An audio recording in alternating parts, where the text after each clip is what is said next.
Wait a minute, so you think that Bill Russell has been more consistently great on both ends than LeBron? For relative to what he did during his era, but his level of greatness, what he had to overcome socially, politically, economically, yeah, that matters. You say greatness is your criteria? Yeah, greatness is my criteria. What do you think greatness is? Eat your crackers, man. I'm just asking. What the fuck? So somebody sent me this video, and apparently this is the worst top 10 they've ever seen. And the Kobe Bryant disrespect has to stop. Pin, you ready to drop that list? Yeah, sure. Let's do it. Number 1, Michael Jordan. Number 2, I'm a little torn because I went back and forth on this, but I'm gonna go with Bill Russell and let everybody lose their mind. Yep, these guys are done. Oh boy. Maybe he's one of those people who just like value championships to like a ridiculous degree. Maybe, I don't know yet, but man. Jesus, this is already starting off pretty bad. But shout out to Bill Russell, man. Shout out to Bill Russell. Number 3, LeBron. Number 4, Tim Duncan. Why does he keep pausing and looking for people's reactions? It's like this, yo, they just, it's like this genuinely just want a reaction. Like you keep like pausing and looking up like, oh my God, are they gonna react to my list? Oh shit, oh just say the names. Reason for that's pretty interesting. Number 5, Magic Johnson. Number 6, Kareem. Number 7, Larry Bird. Number 8, Steph Curry. Number 9, Shaquille O'Neal. And the number 10, I could not decide between Dirk, Garnett, and Wilt. You just want to be different. You just want to say some shit that's different from everybody else so you can come across as intelligent. But you sound so stupid right now. You don't have Hakeem nor Kobe Bryant on your list, on your top 10 list, and you're telling me that Dirk and KG are ahead of Kobe? What the are we talking about right now? What are we even discussing? How is Hakeem also not on this list? Run your list back from 1 to 10. Jordan, Bill Russell, LeBron, Tim Duncan, Magic Johnson, Kareem Abdul-Jabbar, Larry Bird, Steph Curry, Shaquille O'Neal, and one of either Dirk Nowitzki, Kevin Garnett, or Wilt, or Arvydas Sabonis. Bro, nah, this nigga's just weird, bro. This nigga's just weird, bro. You're weird. You're just a weird individual, bro. You're weird. You're just trying to be different. This is like these quirky new niggas in the NBA community who just saying stuff, bro. You're just saying stuff. Arvydas Sabonis, my nigga? Arvydas Sabonis is better than Kobe Bryant. He's greater than Kobe Bryant? Nigga, shut the yo, nigga. Oh my.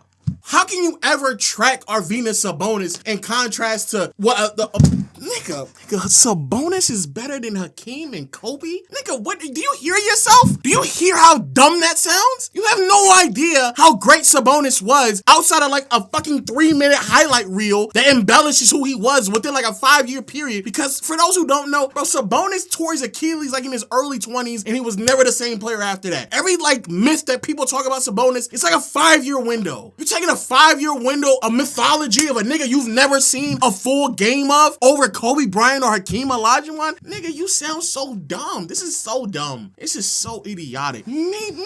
Nigga, shut the fuck up. Oh my God. What's the criteria for your list? Greatness.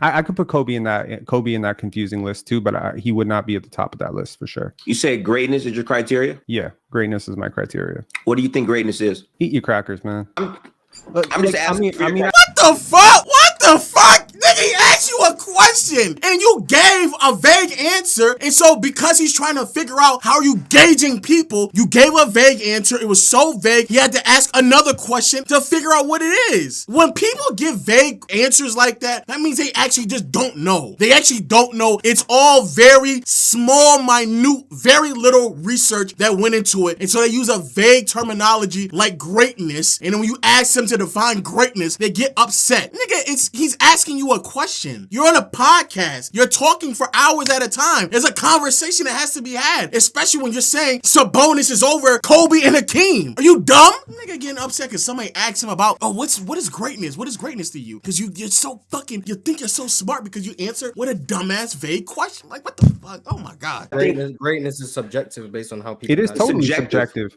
It is totally subjective. Okay, so if you know that greatness is subjective, it's not only me asking you about what you think greatness is. I think greatness is elevation. I think greatness is space. I think on offense, greatness is how much space you create, and I think on defense, it's how much space you take away. I think it's about impact. I think it's about elevating your teammates. I think it's about being a leader. I think it's about being available. I think it's about being consistent. I think it's about showing up in high pressure moments. Yeah, I think all those things. And you're probably thinking, well, why doesn't he have Kobe higher, right? I think a lot of people are probably thinking, why don't I have Kobe higher? Because I've looked at the numbers. I've studied the numbers. I have a stats degree.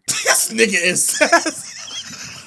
Hey, nigga, you're so. He asked you a simple question. You gave the most sassiest answer I have ever heard. I have a stats degree. What does that mean, my nigga? You have a stats degree? What does that mean? Just because you have a stats degree doesn't mean that the way you correlate some stats in contrast to another is going to be the same. You can have some bias behind it, but we just need to know, what do you evaluate higher than something else? Is a very simple question. Why are you that sassy? Because you know you're going to get pushback from that dumbass, bro. Like, you're getting offended because somebody's trying to figure out how you define greatness. And the crazy part about it is, bro, Gifted didn't even ask this man about, oh, Kobe Bryant. He just asked you about your greatness. You're so insecure with the list that you already know people are going to question the concept of why Kobe is below Arvydas Sabonis. You know that already. So now you're so mad, insecure that you just get defensive when somebody asks you just a general question. What is this list composed of? How are you evaluating these players? Nigga said greatness. Then you follow it up by, I think it's space. I think it's elevation. Nigga, what, you an abstract?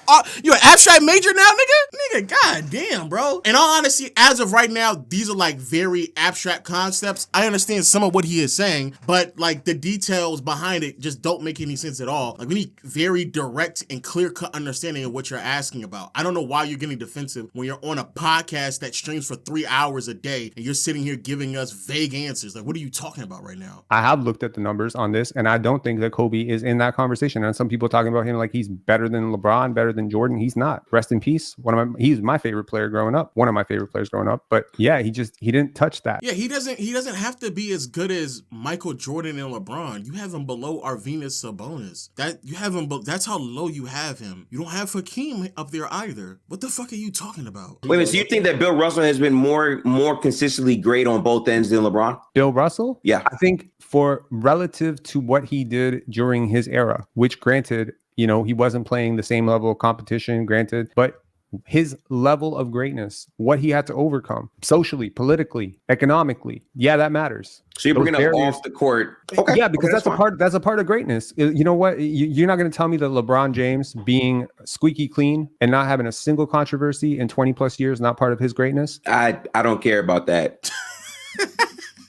Bro, this is the reason why, and I'm fine with, and at the end of the day, bro, you make your own list how you want to. Again, it is subjective, but like, when you start bringing in off the court discussions, that goes so deep into subjectivity that you can literally conjure up anything you want to in your mind to value one person over another, right? Like that right there goes deep into it. I highly doubt off the court that Dirk had more influence than Kobe has. Matter of fact, I not even a doubt. I know for a fact that off the court, Dirk nor Kevin Garnett, and certainly not fucking Arvydas Sabonis, has had more impact off the floor or off an NBA court than Kobe Bryant has. I know that for a fact. But hey, that's what you want to do. That's what you want to claim. Fuck it. Who cares, right? But at the end of the day, like, this is where like this level of subjectivity goes into like this weird space. But okay, we're getting more details in it. You care about space, how much space is taken up, elevation, and off the court impact. Okay, so those are 4 things. I would very well argue, especially in contrast to Dirk, Kobe excels in those things much more than Dirk. If you want to go crazy analytical on the offensive side of the floor, maybe they're close. I would certainly argue Kobe's a leaps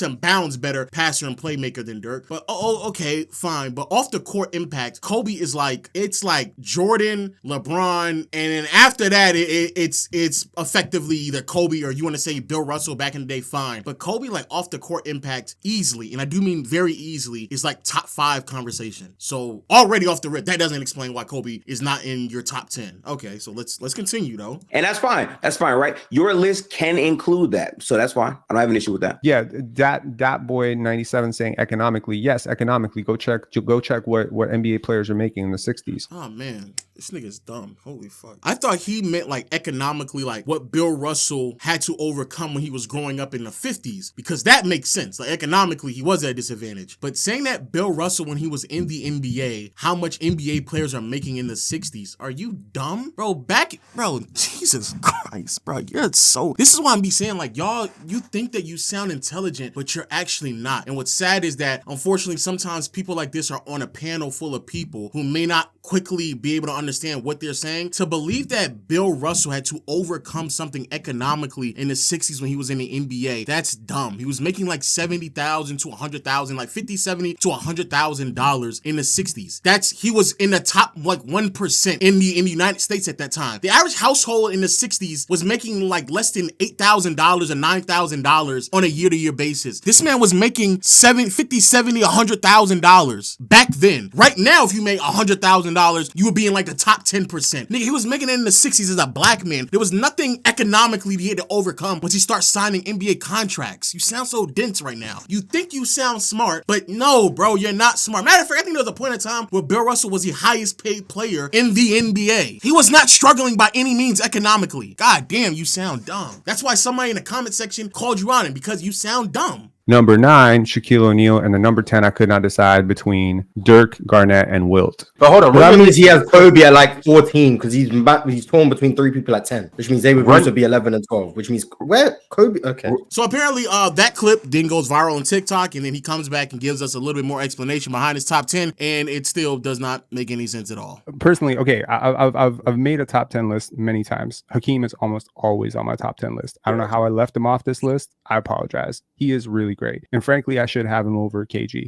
Okay. Let's give him the benefit of the doubt. He forgot Hakeem, but that actually just means that he pushed Kobe even further back because he still has those other players potentially ahead of Kobe. So that doesn't make any sense. But okay. I guess. But Kobe, for sure. I mean, I should have put Kobe in that conversation for the final, but I said at the end, he would not be at the top of that list, and I mean it. That's just where I'm at with it. Here's the thing, man. Like you talked about, Chamberlain not being in the top 10 is nuts to me. But okay, like KG over Kobe Bryant, nah, I ain't doing that.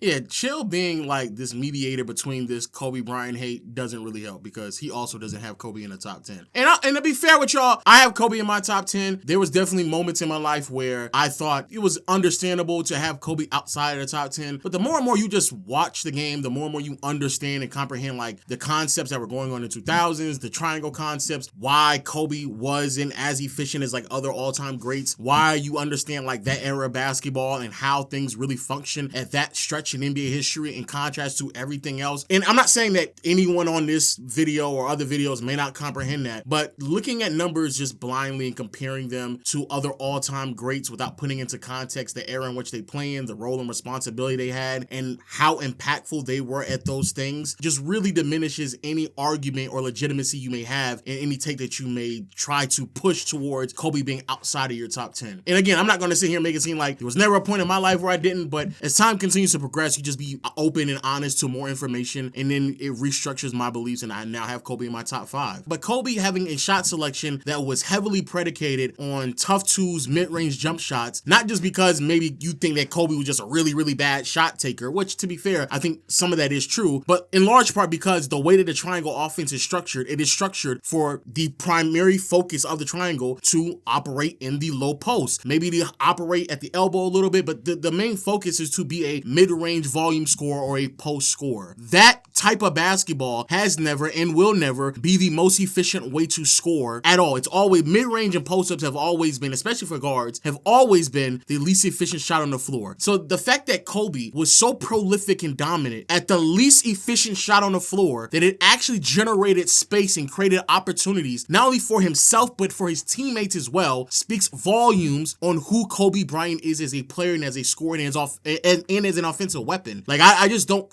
comprehend or understand how anybody could ever say that Kevin Garnett or Dirk Nowitzki or Arvydas Sabonis is somehow greater than Kobe Bryant. And if you're taking into consideration off the court influence, nigga, what are we even discussing right now? Like, taking that into consideration makes it even more undeniable that Kobe should be in the top 10. And if you take into consideration winning, bro, Kobe going from 2000 to 2013, effectively making the playoffs every single year in the toughest conference in NBA history, that is winning. Winning 5 championships in that stretch, that is winning. Being able to go up against multiple 50-win teams, I believe the most, outside of maybe Duncan, the most 50-win teams that any other player in NBA history has ever had to match up against in the playoffs, that is Kobe Bryant. That is impact. That's going up against a challenging road, and you still making it to the finals and winning. And people love to like restructure the concept of how great that late 2000s a Laker team was. And I love that team. I grew up watching that team, my favorite team of all time. But like, bro, after like Powell and Lamar Odom, there were several teams that were just completely more talented than that roster. And everybody loves to talk about Andrew Bynum. Andrew Bynum did not become a dominant force or a consistently contributing force until post 2010, because in 2008, bro, that man didn't even play in the playoffs. 2009, I dare you to go look up what he was producing. A lot of times he couldn't even stay on the floor because he used to foul a lot and he used to really hurt our defense. And then in 2010, he played a little bit more minutes and he was very, very favorable for what we were doing. But Lamar Odom was receiving more minutes than him throughout that entire run. Powell was basically playing the 5 and Lamar Odom was playing the 4. Like, that's what they were doing. And Kobe was on the perimeter with Derek Fisher, who was inconsistent with his 3-point shot. And after a reason, they brought in Ron Artest, who throughout the entire 2010 playoffs could not buy a basket from behind the arc. It was actually pretty sad how bad Ron Artest was shooting threes at that time. So like the idea of like that team and the way it was structured, it was a really good team. But a lot of that was off of the excellence of Kobe and Pau Gasol, with Lamar Odom bringing in a dynamic that not too many teams at that time could really match up with. But trust me when I say a lot of that came to the fact that Kobe had to go out there, manipulate defenses with shots that were not efficient, but he was so prolific at it that teams were still sending doubles his way. And that's how they were winning ball games. That's how. But bro, at the end of the day, people have their own opinions. I just debate why and how you came to that conclusion, and it doesn't seem like this is a sound one. Another dumb argument, dumb list, terrible, terrible explanation. But yo, let me know y'all thoughts in the comment section below. And until next time, I'll see you all later. Peace.